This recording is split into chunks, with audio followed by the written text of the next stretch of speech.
Olá mais uma vez, conforme falado, vamos hoje expor aqui alguns casos relacionados com a última ferramenta da qualidade que nos faltava falar, que são as cartas de controle. E vamos fazer aqui alguns exercícios práticos de aplicação deste tipo de cartas. Antes de mais nada, antes de fazer qualquer medição, garantir que os sistemas de medição constituem fatores críticos no que diz respeito à análise de dados e, como tal, devem ser completamente compreendidos antes de se iniciar a recolha de dados.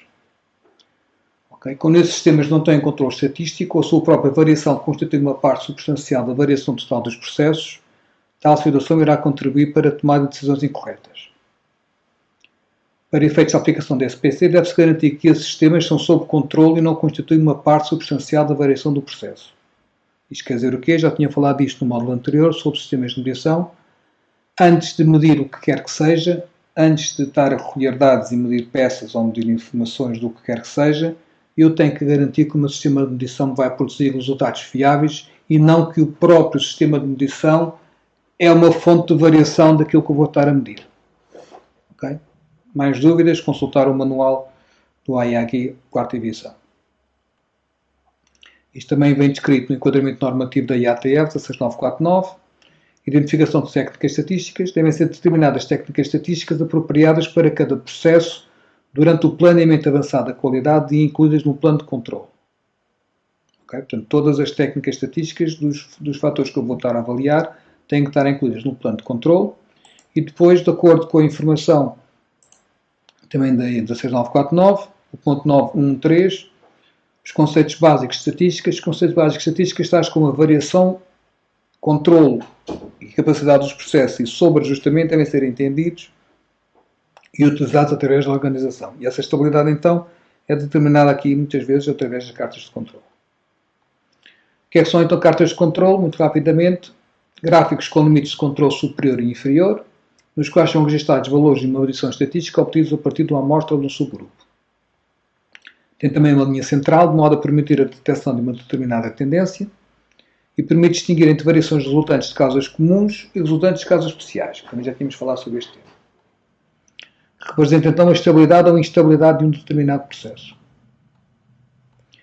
Eu tenho cartas de controle por variáveis que resultam na medição de uma variável contínua, tal como a dimensão, temperatura, pressão ou espessura, portanto podem ter uma infinidade de valores, ou podem ser cartas de controle por atributos e que resultam da contagem do número de ocorrências ou eventos. Peças ok, peças não ok, sim ou não, A ou B, porcentagem de peças boas ou não. Portanto, aqui só há duas situações, um ou outro. Como é que eu seleciono as cartas de controle? Eu defino qual é que é o parâmetro a controlar. Através do parâmetro a controlar, verifico se é variável ou não.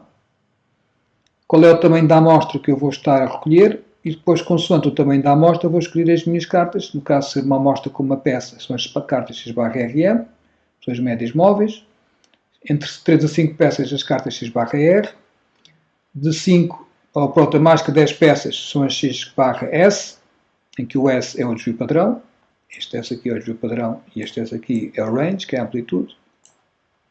Se forem cartas por atributos, ou se o atributo for aquilo que eu estiver a medir, várias situações podem acontecer. Ou eu estou a medir peças defeituosas, e depois distingo se a minha amostra é constante, ou seja, se estou a recolher sempre o mesmo número de peças, todas elas têm que ser superiores a 50, o número de peças, ou se a amostra é variável, o número de peças varia sempre mais de 50. Se forem 50 sempre, são cartas NP. Se forem variáveis, posso utilizar as cartas P também. Eu posso usar as cartas NP para ambas as situações, mas para vossas variáveis são as P. E depois posso também determinar, em vez de ser unidades defeituosas, defeitos por peça. E depois também vejo se a amostra é constante, são as cartas C. Se a amostra for variável, são as cartas U. Portanto, isto é como eu faço a seleção das minhas cartas de controle. Como é que eu faço então a implementação? Defino qual é o processo a ser avaliado, identifico as características a estudar, vejo quais são as características do meu sistema de medição, se está ou não capaz de medir aquela determinada característica, determino a amostragem e a frequência, faço o estudo de capacidade, avalio o desempenho do processo e implemento todas as ações de melhoria. Nunca se esquecer que as características especiais são a origem de todos estes fatores que eu vou estar a avaliar e que vou estar a medir. Essas características especiais vão dar origem a fatores, às características especiais do meu design, que são feitas no design de FMEA, ou, através do fluxo de processo, vão dar origem às características especiais do processo, que são dadas pelo DP FMEA. Ambas dão origem aos planos de controle. Portanto, tudo o que está definido como sendo características especiais nos TFMEA ou no PFMEA tem que entrar obrigatoriamente nos planos de controle. E já agora, tudo o que está nos planos de controle tem que ter um estudo de medição para garantir que estou a medir da maneira mais correta. Portanto, estamos a falar na prática das características que vão ser analisadas dentro do plano de controle. Claro que no plano de controle, além das especiais, podem estar outras. Essas também podem ser analisadas através das cartas de controle. Então, nas cartas de controle por variável, faço análise de dados que resultam da medição de uma variável contínua, por exemplo, dimensão, peso, temperatura, pressão, etc. O que é que eu faço? Retiro uma série de 20 a 30 amostras do processo. Durante a recolha das amostras, mantenho o registro de qualquer alterações detectáveis no processo, tais como operadores diferentes, máquinas diferentes, matéria-prima ou materiais diferentes. Tratar os dados de modo a obter os limites de controle e indicar os dados dos limites da carta de modo a determinar se alguma das amostras se encontra fora de controle. As cartas XR têm este tipo de aspecto, não é? Onde eu tenho aqui em cima, tenho aqui onde eu faço a recolha e o tratamento de dados, onde ponho todos os dados recolhidos. Aqui faço o gráfico de controle das médias, aqui faço o gráfico de controle das amplitudes, e aqui ponho ou não um histograma dos meus dados relativamente a esta informação toda que está aqui. Deste lado aqui estão as constantes, que eu posso estar a usar para o cálculo dos meus limites, e aqui estão as possíveis formas de cálculo dos limites superiores em controle, e aqui está o cálculo do meu CP e do CPK. Portanto, no fundo aqui está toda a informação necessária para determinar a estabilidade do processo e a capacidade do mesmo. Portanto, pode ter assim um aspecto como tal que estamos a ver aqui. Ok? Nas cartas de controle por atributos, esta análise de dados resulta, como já tínhamos dito anteriormente, da contagem de número de ocorrências de eventos, ok ou não ok, passa ou não passa, sim ou não. Utilizada para cumprir diferentes não conformidades em simultâneo, em vez de várias cartas por variáveis, uma para cada uma das características. Simplicidade várias face às variáveis, apenas pergunta se o item está ok ou não ok, portanto é mais fácil estar a medir. E utilizável com grandezas não mensuráveis, por exemplo, etiquetagem, cores ou limpezas. Não é preciso estar a medir, eu posso ter uma inspeção visual ou posso ser feito através de operadores como uma amostra visual, tátil ou audível. E não dependem destas de uma distribuição estatística. As cartas por atributos têm este aspecto que está aqui, onde eu aqui identifico o tipo de carta, elas são todas iguais, eu ponho aqui CP, NP, U ou C, consoante aquelas 4 características diferentes, e agora vou colocar aqui as unidades não conformes, também dá amostra e porcentagem de não conformes. Aqui faço a recolha e tratamento dos dados, e aqui ponho o gráfico de controle. Aqui posso ou não pôr um diagrama de Pareto, nós já vimos anteriormente como é que eles se constroem. Temos estas 4 cartas diferentes, número de unidades não conformes, portanto, número de unidades contendo uma ou mais não conformidades, também da amostra constante, estou aqui o formulário, como é que eu calculo o meu NP e os meus limites, portanto, isto é o meu valor central e os limites superiores e inferiores. As cartas P, para porcentagem de unidades não conformes também, onde eu tenho também da amostra variável, mais uma vez tenho aqui o cálculo do limite central, do valor central, perdão, e aqui dos limites. E das cartas Cs, em vez de ser peças com defeito, é defeitos por peças, estou a contar o número de defeitos por peças, também da amostra constante, o cálculo do valor central e o cálculo dos limites. E a mesma forma, agora vamos para as cartas U, onde o valor da amostra é diferente,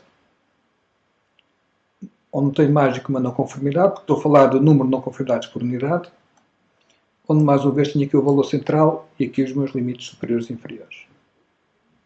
Okay. Dito isto, vamos agora fazer um ou dois exemplos destas aplicações para vermos como é que na prática nós fazemos todos estes cálculos. Então vamos supor que temos um processo de injeção que produz peças com uma determinada espessura. Foram avaliadas e recolhidas 25 amostras de 5 peças cada para fazer uma análise da estabilidade do processo. O que é que temos aqui então? Temos aqui as 25 amostras. Cada amostra tem 5 peças que foram medidas e isto é o valor da medição executada. Ok? Portanto, na prática temos 5 vezes 25, temos aqui 125 valores. Tenho depois esta coluna, que me diz o quê? Não me diz mais do que a média destes 5 resultados. A média destes 5 resultados é este valor que está aqui. E este valor do R é o range, que é o dizer o quê? Que é a diferença entre o maior e o menor valor destes 5 valores que estão aqui. Okay. Uma vai para ali, a diferença entre o maior e o menor. Fazendo o mesmo para os 25 resultados, o que é que eu tenho aqui no final? Tenho a média das médias e tenho aqui a média das amplitudes. No fundo, vamos a falar da média destes valores todos que estão aqui. Todos estes valores em média dão-me aqui o resultado a este. Todos estes valores em média dão um resultado ali àquele. Tenho então o x bar e o meu R. O que é que eu tenho então? Portanto, estes são as contas que deram origem ao x barra bar e ao R, que eram todos os valores que estavam ali.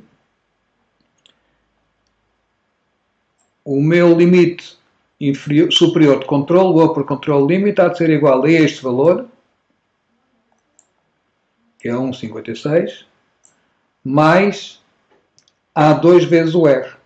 O R é este aqui, e o A2 é uma constante que temos aqui no tal formulário que estava anexo ali à folha de carta de controle. Este A2 depende do tamanho da amostra. Ora, como eu tenho uma amostra igual a 5, porque eu recolhi 5 peças de cada vez, eu tenho que o meu A2 é igual a 0,577. Portanto, este valor é este que está aqui. Da mesma maneira, portanto, isto é x mais A2 sobre R e aqui o limite superior a ser x menos A2 sobre R. Portanto, a diferença há de ser aquele sinal e vai-me dar o limite superior e o meu limite inferior. Este limite superior é aqui isto. Este limite inferior é aqui este. O valor médio é 1,56. O que é que eu faço depois de ter estas 3 linhas? Vou colocar cada um dos valores médios aqui e verificar se existe alguma situação fora de controle. Ou seja, vou colocar cada um destes valores que estão aqui. Ponho estes 25 valores aqui e vejo se tem algum valor de tendência, se estão acima do limite superior, abaixo do limite inferior, aquelas regras todas para verificar se o meu processo está ou não fora de controle. Do mesmo modo que eu calculei e que fiz o meu gráfico de valores médios, faço o meu gráfico do R. Qual é que é a diferença? As formas então são dadas por estes limites que estão aqui. O limite inferior há de ser igual ao R, que é este valor que está aqui, vezes D3. E o limite superior há de ser igual ao R, vezes D4. Eu vou aqui às tabelas e vejo D3 é igual a 0. Portanto, este aqui passa a 0. Qualquer coisa multiplicar por 0 dá 0, que é este que está aqui. Portanto, este valor de 0 é este aqui. E o outro tem o meu D4, que é igual a 214. 214 está ali. Este valor de 0,68 há de ser igual a este. O R, 0,32, é ali aquele. Vou calcular e vou determinar quais são os pontos que eu coloco aqui, que são quais? Que vão ser estes, 25 que estão aqui, coloco-os aqui no gráfico e depois vejo se há alguma situação ou não que identifique que o meu processo está fora de controle. E isto é como eu faço a construção da minha carta. Ok? Podemos então calcular, de outra maneira agora, podemos tirar ainda mais informação. Podemos calcular o desvio padrão daquelas 25 amostras. Como é que é calculado o desvio padrão? É o valor do R, que está aqui, a dividir por uma constante D2. O D2 estava aqui também, que é igual a 2,32 para 5 peças. É o que está ali, 2,32. o desvio padrão daquela amostra há de ser este resultado que está ali. Ok? E agora vamos falar aqui de um tema novo. Então, se a minha especificação for 1.5 mais ou menos 0,5 microns, de acordo com estes dados que estão aqui, qual é que é a fração de itens que não estão conformes?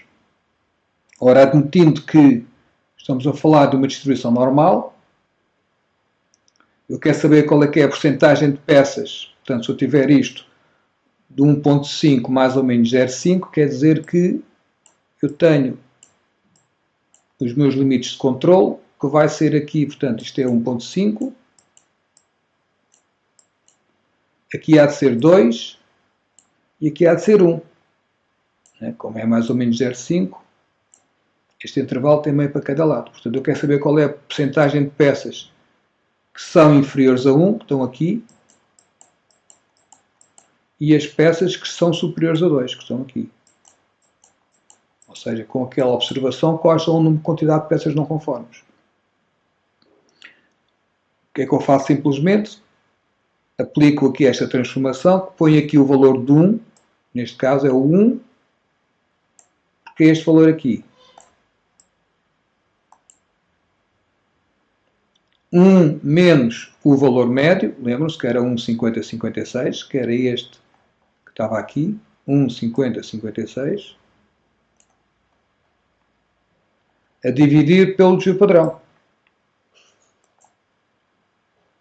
Mais 1 menos, porque é o restante, que isto é uma função que é acumulada, 2,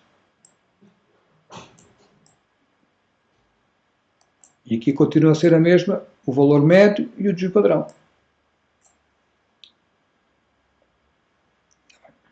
Fazendo estas contas, dá-me o valor aqui de menos 3,61 e aqui 3,53.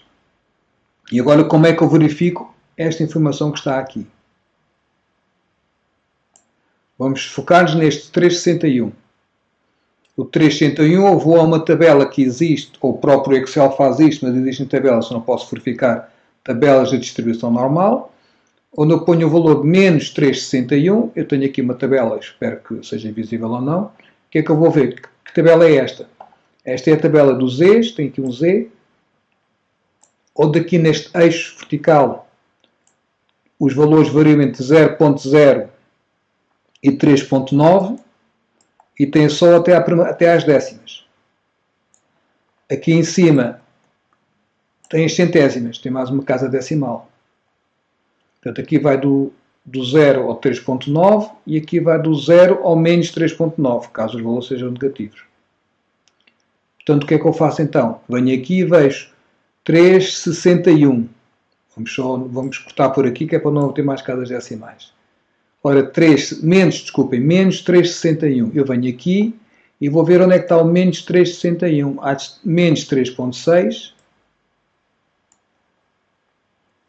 com uma casa decimal. 3,61. Vou verificar. Portanto, vou por aqui abaixo. E o resultado há de ser este. 0.0002. Neste caso, como eu não fui até mais casas decimais, mas o valor era este que está aqui se eu tivesse ido com mais casas decimais. Para se duplicarem a forma no Excel, ele dá este valor diretamente. Portanto, este valor há de ser igual a este, através da tabela. O outro, 3,53. Eu venho aqui, 3,53 é positivo, há de ser igual a 3,5. E agora vou buscar o 0,03. Venho por aqui abaixo e vou verificar que o valor há de ser 0.9998. 3,53. 0.9998. Mas como isto é 1 menos aquele valor, que é para dar o porcentagem que sai fora, eu vou somar este mais 1 menos aquele, dá-me igual a este valor que está aqui.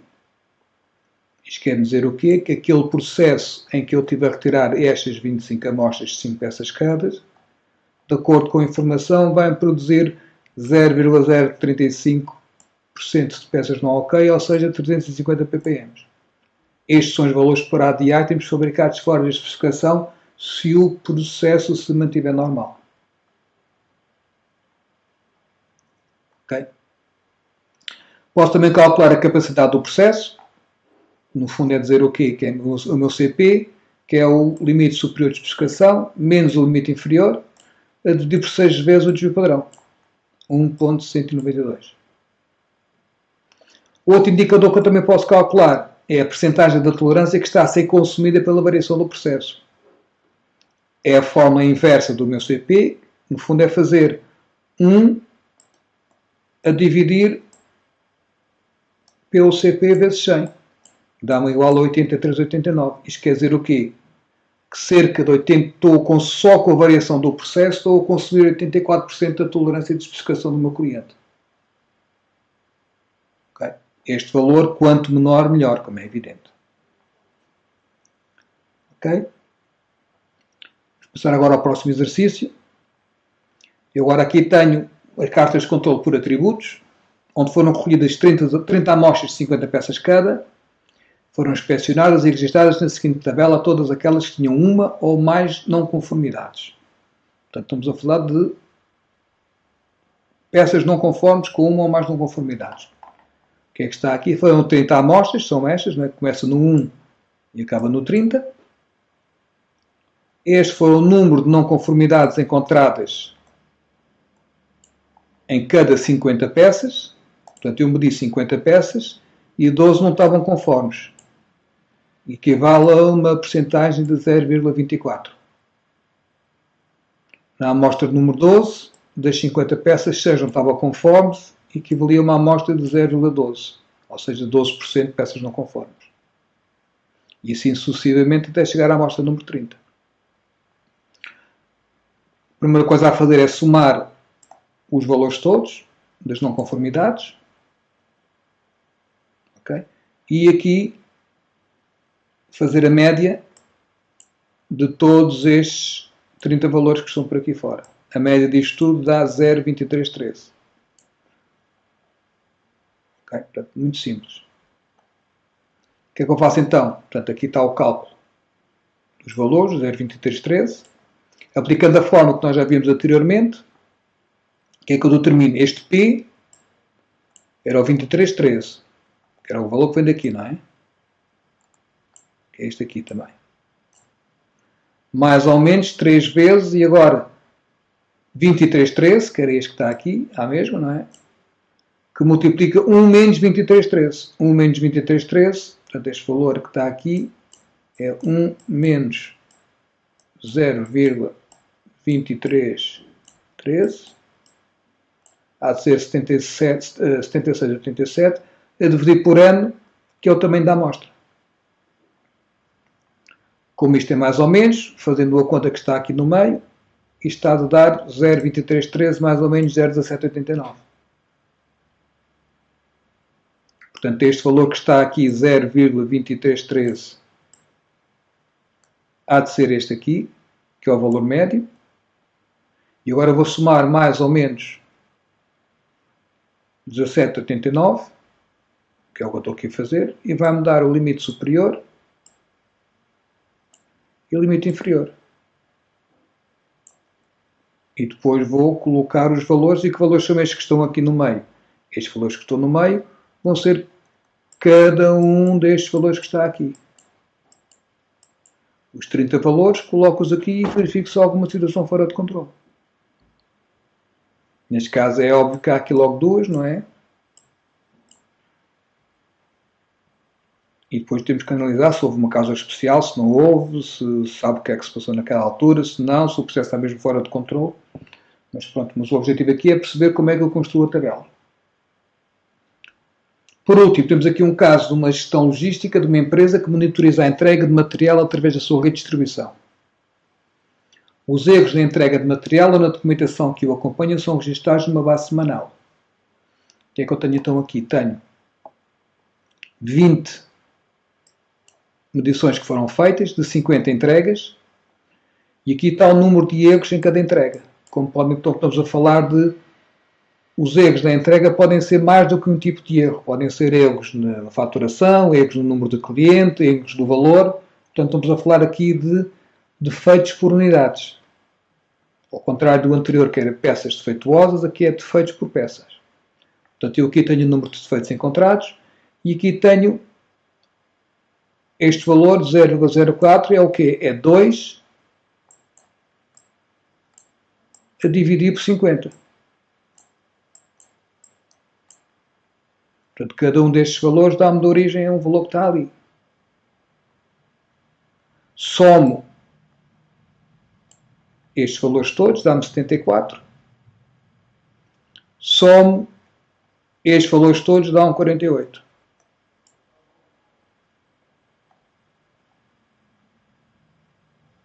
O U vai ser igual então a 1,48 a dividir por 20, porque são 20 amostras, não é? É a média. Há de dar 0,0740. Este U entra aqui. As formas estão lá também lá atrás, não é? Mais ou menos 3 vezes U a dividir por N.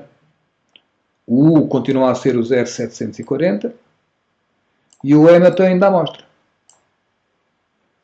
O mais ou menos é o que vai diferenciar estes dois valores. O que é que eu tenho então? Tenho um valor de 0,740 que há de ser igual a este. Este valor há de ser este. E agora aqui temos um valor negativo. Como este valor nunca pode ser negativo, porque estamos a falar de defeitos encontrados por cada peça, nunca pode ser, tenho menos de 3 defeitos, como é evidente, então quando isto acontece, isto transforma-se em 0. Então o meu limite inferior passa a ser 0. Os valores que eu coloco aqui de cada uma destes pontinhos são estes valores que estão aqui nesta última coluna. E eu vou então verificar se existe alguma situação fora de controle. Ok? Só para finalizar, regras básicas. Se não houver evidências claras das causas raízes para situações fora de controle, qualquer ação corretiva irá com certeza aumentar a variação. Portanto, eu não vou fazer nenhuma ação corretiva a não ser que eu verifique que existiu legalmente uma causa especial, está bem? Que deu origem a essas situações fora de controle. Nunca esquecer que o estado de perfeição nunca será atingido em qualquer processo. Vamos tentar melhorar, mas ele nunca vai ser atingido esse estado de perfeição. O objetivo do SPC não é a perfeição, mas um estado razoável e económico de controle. Okay? O estado de perfeição, na prática, é como se eu tivesse, em vez de ter esta oscilação aqui toda, não é? O estado de perfeição é ter isto. E isto é impossível de alcançar. Se houver evidências de que nunca há pontos fora de controle, põe sérias dúvidas se deveria estar a estudar o processo. Portanto, vai haver sempre pontos fora de controle. Se não houver, eu pergunto-me a mim próprio, então para que é que eu estou a estudar este processo? Se não há nenhum ponto fora de controle, se calhar em vez de estar a ter este trabalho todo, a verificar o que quer que seja, se calhar vou ter outro tipo de controle para mais esporádico, mais, com uma frequência menor, para verificar ou não a conformidade do meu produto. Ok? Isto são as situações mais claras que podem acontecer para alguma questão que haja. Espero ter demonstrado como é que é a aplicação destas cartas de controle e como é que eu posso estar a desenhar os meus gráficos, tanto por variáveis como por atributos. Muito obrigado e até ao próximo dia.